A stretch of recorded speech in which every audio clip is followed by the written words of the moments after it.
Hi, everybody. My name's Jason. I'm Caden. I'm Jaden. I'm Eli. And we are the Yahuwah and the Torah channel, and we thank you guys very, very, very much for hanging out with us. And that was Eli coming through the side. Almost didn't make this because we were trying to throw him under the bus this morning for him being a sleepyhead. So he comes staggering out here. How you doing, Eli? Tired. You tired? We just barely get up. It's the crack of dawn, 6 or somewhere. And this is our the world that we are. The dogs will not allow us to sleep past a certain time. They will start their own alarm clocks, and they will get us up out of bed if we are not. And they are very excited to see each other. They're very excited to leave their rooms and begin their dog pack days, as we all are. All right, today is a preparation day, guys. Let's do a drum roll. All right, and tomorrow's a Shabbat. All right, this is the best drummers South America right here for this crew. I'm telling you right here, there is no better drummers than what you see right here. So, gentlemen, how are you guys doing? What's a scoop? What does it mean to have a preparation day? Preparation day is the day we prepare for the Shabbat, which is the day we take off. We don't work. We spend a day with our Creator. We don't light fires, don't buy things, don't cook. So the day before that, we do our cooking, we do our cleaning, we do everything that we need to do prior to the day so that we can have a good, restful Shabbat. And Shabbat is from sunset today until sunset tomorrow. It is a full day, and there's many who say that the day begins at the break of the day, 6 o'clock in the morning or whenever the sun comes up is when the day begins. But we have many scriptures that talk about how this actually is, and all you need is really Genesis 1, and it talks about evening and morning being the first day, evening and morning being the second day, third day, and so forth. That's the order is in. So either our Creator made a mistake, and he has his timing's off, or we need to adjust our schedules to Yah's schedules and his dates and times and things of that nature. Okay, so yesterday I put us all on a front street. We all failed.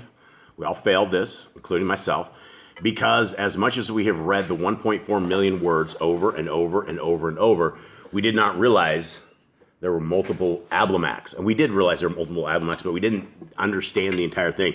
So I had to bring in the special forces. I had to get in a soldier of Yah. And this comes from Brother Glenn. All right, we need a drum roll for Brother Glenn. Brother Glenn's the man. Okay, this is about Ablamak. And so this is why it's so cool to have a quorum like we do and support like we do and friends and family and just people who are awesome that help us out and all this stuff. This is the story of Ablamak. Are you guys ready? Yep. Okay. The name Ablamak means what? That's for you guys because everyone on the screen can see it. Anybody? I already told. If you know it, then don't say it. Okay. What does it mean, Kate? You already told us right. Okay, I told you too. Eli was in bed sawing logs. We were trying to mess with him. Okay. What does Ablamak actually mean? Eli, take a guess. I don't remember. My father is king. Okay. A name borne by 5 Old Testament persons. The name of the 2 kings of Philistia. The first was a contemporary of Abraham. The second, probably son of the former, was king in the days of Isaac. It is quite possible that Ablamak was the royal title rather than the personal name, since in the title of Psalms 34 we find it applied to the king of Gath, elsewhere known by his personal name Achish, 1 Samuel 27, 2 and 3. Shortly after the destruction of Sodom, Abraham journeyed with his herds and flocks into the extreme southeast country of Palestine, Genesis 20. While sojourning at Gerar, the city of Ablamak, the king of Philistine country, he made believe that Sarah was his sister. And Ablamak took her, intending to make her one of his wives. But Yahuwah rebuked him in his dreams, besides sending barrenness on the women of the household, Genesis 23 and 17. And after Ablamak had reproved Abraham most justly for the deception, he dealt generously with him, loading him with presents and granting him with liberty of the land. When contention had arisen between the servants of the 2 men over the wells of water, the 2 men made a covenant at a well, which took its name Beersheba, from this fact of covenant making. Nearly a century later than the events connected with the first Ablamak, a second Ablamak, king of the Philistines, is mentioned in relations with Isaac, who in time of grievous famine went down from his home, probably at Hebron, to Gerar, fearing for his life because of his beautiful wife Rebekah. He called her his sister, just as Abraham had done with reference to Sarah. Neither Ablamak nor any of his people took Rebekah to wife. Quite a variation from the Abrahamic incident. But when the falsehood was detected, he upbraided Isaac for what might have happened, continuing nevertheless to treat him most graciously. Isaac continued to dwell in the vicinity of Gerar until contention between his herdsmen and those of Abimelech became too violent. Then he moved away by stages, reopening the wells dug by his father. Finally, a covenant was made between Abimelech and Isaac at Beersheba, just as had been made between Abraham and the first Abimelech. The two kings of Philistia were probably father and son. Okay. I'm not going to continue on because this is actually pretty long. Maybe I'll post this somewhere. This should definitely be on our website, so maybe I'll get Miss Nicole to throw this on our website because Brother Glenn is extremely resourceful. Like, he is one of my favorite dudes that I've probably ever met just because of his resourcefulness at this. And does anyone have any questions regarding this at all? I don't think so. It makes a lot of sense that there are multiple Abimelechs because, if he got tricked twice the same way, like this is my sister, that would have made no sense. But like, wow, this guy didn't learn, it's obviously has some issues. Yeah, so Abimelech means at least the king or something of the Right, sort. it's So. I guess it would be kind of like the pharaoh. Pharaoh, right, exactly. So, all right, so hopefully that makes everything clearer than mud for everybody out there. And for anybody that has any questions, leave them in the comments, and we will definitely discuss them. We are on chapter 128, gentlemen. Give me a quick synopsis of where we are. How do we get here? What's the scoop? Where I don't think synapses is the right word. synopsis isn't the right word? I don't think so. I think that's like something in your brain. I'll have to look Like that. I think synopsis. Yeah. Synopsis. Maybe it's a synopsis. Maybe that's the wrong word I'm looking for. Maybe It's an O. Yeah. All right. So I'm looking for the bottom line. Let me dumb this down for my sake, probably. Let's dumb this down and say what happened yesterday. All right, so yesterday... I can't use big words. Okay, so yesterday, Sarah had Isaac. He was born. He promised child. Then they got weaned off at 3 years old. They had a big feast. Isaac was a couple years old, and Ishmael's little brother was about, I think, 13 at this time. And he ended up accidentally breaking one of his arrows that he used because he was a hunter. And since he broke his arrow, he was very angry. He aimed the bow and arrow at him, but Yahuwah stopped him from killing Isaac. Sarah saw this, and she told Abraham that he needs to go. So we are here about ready to kick them out. Okay. And so what we will find today is we are going to find the battle of the extracurricular books. Okay. Hopefully that wasn't too big a word. I got that out right. Okay. So this is what we're dealing with here, right? There is the stories we are hearing today clash with Jasher. I think it's out of Jasher. I'm like 99% sure it's out of Jasher. All right. You guys ready? Yeah, let's see. Let's go. Therefore, I arose early in the morning and took Hagar and my son Ishmael into the deserts of Arabia, where dwelt a people who were friendly to me. And there I built with Ishmael a heichal unto Yahuwah our Elohim, that his seed might always be kept in remembrance of Yahuwah. Now, this is different. This part is different than scriptures, right? We don't know of anything in scriptures except that Abraham took a water, like a water vessel of some kind, And let them go themselves. yeah, and basically said, "Have a good day, take care. I hope you're well." Right? I mean, he still could have done that. He still could have just given the water vessels and have a good day. But he could have also done all that and built the heichal as well. Well, he took off with them, is what this is saying. And so in scriptures, it doesn't say that. It never mentions that. Maybe he went with them and they wandered off on their own after this. Maybe, because they remember they had a wandering prior to this without anything, where the angel came to Hagar and told her to return. Right? This is a second wandering here that we're having here. Okay. And Hagar and Ishmael dwelt among the people of the desert and were content. And Ishmael was a mighty hunter with the bow among them. So essentially, I mean, here's the gig, is that if in the environment that they are in, if they did not have a way to survive, I don't think that a wandering woman and a child would survive without what Abraham is doing right here. Okay, because it's just it's a hard environment, right? And this is you got a little water, so I think this account is probably the more right account on this. Let's continue on, because there's definitely stories that are different in this account than in Jasher. And every year at a certain time, I went and dwelt with my wife Hagar and with my son Ishmael. And when Ishmael was 20 years of age, his mother asked my consent to take him to the house of her father in Mitzrayim, for she longed to see her family again. Wherefore I gave them my Baraka, and they departed into the land of Mitzrayim, where they remained 1 year. Now we know the story of her going back to Egypt, right? Right. But let's see, where was it here? We do not know from scriptures that he went back every single year at a certain time, right? That's new. What else do we have new from this? Anyone? Maybe the age, talk about his age. Maybe that might be it. All right, let's continue on. 6. Wherefore I gave them my Baraka, and they departed into the land of Mitzrayim, where they remained 1 year. And while they were in Mitzrayim, Ishmael took to wife Meribah, daughter of Phanes, son of Pharaoh, sovereign of Mitzrayim. And after he had taken Meribah to wife, they remained in the land of Mitzrayim yet 10 years. And Meribah bare unto Ishmael 4 sons and daughters. After this time, Ishmael took his mother and his wife and his children and returned to the deserts of Arabia. And Yahuwah barak Ishmael for my sake, and increased him in flocks and in herds and in good things. When Ishmael had returned from the land of Mitzrayim, I went, as was my custom, to stay with my wife Hagar and my son Ishmael. Now, do we remember, when he sent her away, he didn't give her a letter of divorcement, did he? No, I don't think so. I think they're just separating them from Isaac and Ishmael. So Yeah, probably and still. This sounds like they're still technically married. Yeah, I think so. Okay, I think it's just like a very long distance. long marriage. distance family. Long distance marriage or something. Yeah.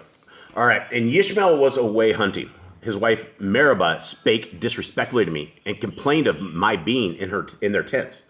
Moreover, she abused her children, and when I chastised her for this thing, she rose up in anger against me. My wife Hagar saw all these things, and when her son Ishmael had returned from the hunt, she complained unto him of the actions of Meribah toward me. And Ishmael came unto me and said, My father, what shall I do with such a wife who abuses my father and my children and speaketh evil of me? For she had also spoken against her husband Ishmael also.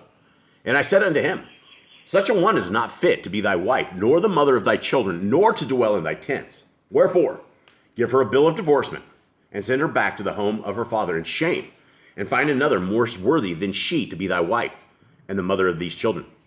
So Ishmael gave unto Meribah a bill of divorcement, and sent her back to her father Phanes in the land of Mitzrayim, and his mother Hagar raised his children until he took another wife.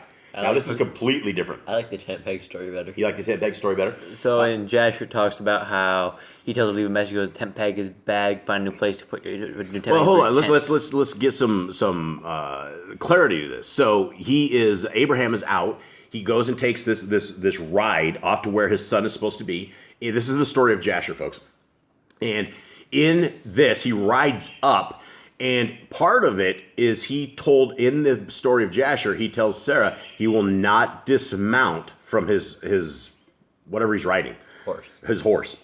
Again, What you got? we have 2 point of views on this. This is Abraham's writing. He could just be simplifying this for us, explaining the situation instead of like what we heard, right? Yeah. Well, that's it could very well be that. But let's keep on discussing this because he is on his horse, right? And she is in there yelling at the kids, according to Jasher. She does not offer him any kind of drink. And I think he asked her for water, and she refuses it. And she's really, really rude in the story of Jasher when this goes. And as Abraham is leaving, he says, I have a message for your man. And she's like, oh, whatever. And the message was, what was the message? Tell your husband that an old man came riding on a horse. He didn't get off. And he said to tell you that you need to find a new tent peg. The tent peg that you have is not good. Yeah, the tent peg of your tent is not good. So I'm thinking maybe he heard the story and then he went to his daddy. He came to him. He's like, hey, what should I do? He's like, he heard the story. That's so he heard the message and came to him for advice after that. He's like, oh, I know it's bad, but now how do I get rid of her? Yeah, and have you ever read this before, Jay? No. Okay. Yeah. Okay. So continue on. There's more to the story. Okay. 130. The next year, Ishmael came to my camp, and when he kissed me, and we had eaten together, he said unto me, My father, according to thine instructions, I did give unto my wife Meribah a bill of divorcement, and sent her back to the home of her father in shame. Now therefore, I come to thee to seek thy counsel concerning obtaining another in her place. Okay, now this is completely contrary. This is different. This is not the same as Jasher at all. This story is a 180. It's different. Next time that Abraham, this is the story according to the story of Jasher, the next time that Abraham comes, like a year later, whenever it is, he rides up to the tent and the woman in the tent greets him, shows him love, throws him favor, and basically the message he leaves this time is what? Yeah, the tent peg is good. You don't need to change it. Yeah, so the tent peg is good. So we have two completely different stories here, and I guess if it's not something that's in scriptures that we're having to defend, that it's something in the extracurricular books, we're just going to have to go, interesting.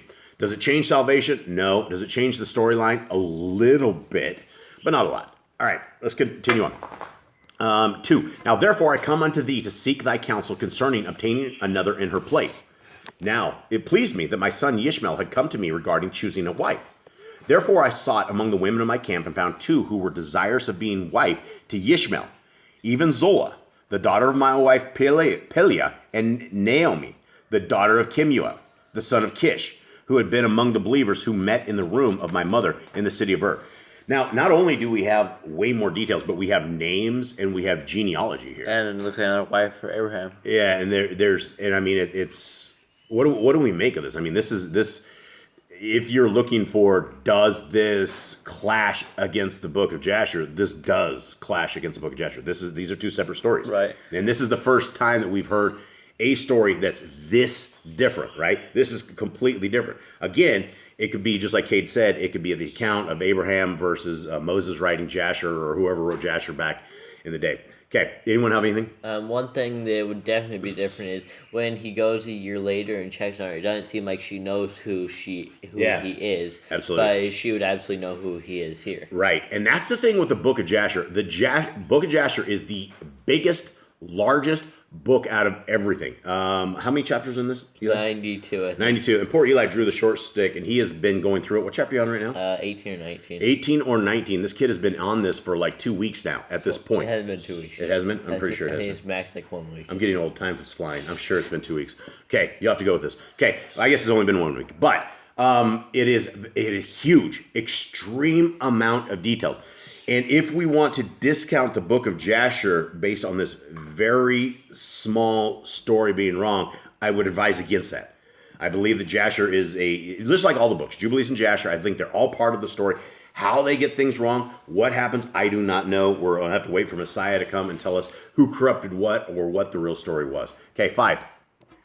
And I was pleased to give them unto my son Ishmael, because he had come to me for counsel, and because he had begun to magnify his kahuna, for he did not worship Yahuwah. Or he did. Yeah, where did I get not at? All right, well, that's just adding things in. Okay, for he did worship Yahuwah, our Elohim, and sought to overcome his weaknesses. And Ishmael and his family dwelt with me a long time in Gerar, and after that, when I moved my camp to Beersheba, which is by Kebron. Okay, we'll just finish up at 131. And Sarah and I continued to teach our son Yitzchak and instruct him in the ways of the ancients, that he might be initiated into the Kadesh order of Elohim and receive the Baraka of eternal lives. And Yitzchak did know Yahuwah, and Yahuwah was with him, and did barak him greatly, because he was full of faith and love and did good to all he met. All right, well, thoughts? Anyone? Definitely. Yitzchak's grown to be a good person. It looks like he is definitely trained up in the Torah. Trained up in the Torah. Yep. Anyone have any more thoughts on this story? This is like the only one that is like really, really, really different from all the other rest. There's some minor details in some of these other things, but this is a big thing. And I guess it doesn't matter because Messiah did not come from Ishmael's people. Well, okay, here's the thing. You gotta remember Ishmael had multiple wives. So maybe this is one of the wives, and then there's another wife that greeted him, and she was very nice. So that could have been a third wife or something like that. That could be. Oh, there's always that, well, you guys missed this detail or this detail, and all of a sudden we all go, oh, that makes a lot of sense. That's why I don't think it's a good idea to discount any of these books unless we are dealing with something about Torah or salvation or something of the sort. When people are like, drink the blood, watch your kids naked, all that kind of stuff, then there's problems. There's problems with the doctrine because it breaks Torah. And that would make a lot of sense why she didn't know him when he came to the tent, because it was a wife he got on his own after Abraham gave him these ones. Yeah, maybe this was before. Maybe. And maybe the other thing was later. Who knows? I don't know. Maybe he had this wife. I don't know. we will continue with this. Guys, thank you very much for being part of our family. Thank you for listening in, discussing this with us. Before I let everybody go, the brand new downloads are right here, everybody. You will want to grab the downloads. This is revision 4 of Yah Scriptures, available right now. But delete the old PDFs. This is the new. It's definitely got a ton of fixes in there. And if you guys would like a free copy of Yah Scriptures, the Apocrypha, it's right here. The entire 37 books is completely free of charge. If you would like to help the prison ministry that is out there, you can check out the prison ministry that is available right now. For every book that is purchased, we are trying to get one full scriptures into the prisons. I already have a line of inmates, brothers and sisters, and actually brothers, who we've been talking to who are already in line. They really, really want one of these books right here. And so we're going to try to get these. These will be available in February or March. And so if you guys like to pre-order and help us out, we would really appreciate it. Thank you guys very much. Have a wonderful day. Have a great preparation day and a wonderful Shabbat. All right. We're out. Shalom.